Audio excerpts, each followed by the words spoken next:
સુનિલ લક્ષ્મણભાઈ રાઠોડ, નાયબ કાર્યપાલક ઇજનેર, પંચાયત સિંચાઈ પેટા વિભાગ ઉના। સુનિલભાઈ, વાત કરવામાં આવે તો ડીડીઓ દ્વારા આપની જે તે એને અડધી રાત્રે સીલ કરવામાં આવી છે, શા કારણે સીલ કરવામાં આવી છે? એમાં રજૂઆત માટે એવું હતું કે તે દિવસે શુક્રવારના રોજ સાંજે કોડીનાર તાલુકાના રોણાદ ગામે માનનીય જિલ્લા કલેક્ટર સાહેબના અધ્યક્ષસ્થાને રાત્રિ સભાનું આયોજન કરવામાં આવેલ હતું, પરંતુ તે દિવસે હું રૂપેણ સિંચાઈ યોજનાઓ ઉપર ચાલુ વર્ષ હતી તેથી હું સ્થળ ઉપર હતો, જે સંજોગોવશાત હું મિટિંગમાં હાજર રહી શક્યો નથી અને જિલ્લામાં પણ હું એક જ ટેકનિકલ એન્જિનિયર હતો, જે કારણોસર મિટિંગમાં હાજર રહેલ ન હતો। જે આ બાબતે માન્ય ડીડીઓના પીએસસીનો ફોન આવેલ હોય અને રાત્રે 1 વાગે કારણ બતાવ્યા સિવાય મારી કચેરીને સીલ કરવામાં આવેલ છે। લોકમુખે એવું ચર્ચાઈ રહ્યું છે કે કોઈ ભ્રષ્ટાચાર થયો છે અને વિજિલન્સ હોય અને તમારે ત્યાંથી અમુક ફાઇલો પણ લેવામાં આવી છે।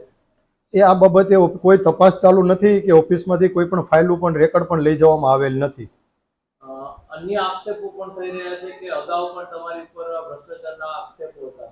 એ તો તદ્દન ખોટા અને ગેરવાજબી આક્ષેપો હતા।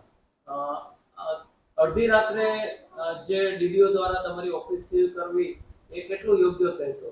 અડધી રાતે ઓફિસ સીલ કરવી તે કાયદાકીય રીતે યોગ્ય નથી। તે આ બાબતે મને લેખિતમાં જાણ કે નોટિસ આપવી જરૂરી બને છે અને કોઈ કારણ આપવું બને, જે કોઈ કારણ આપ્યા વગર મારી કચેરીને સીલ કરવામાં આવેલ છે।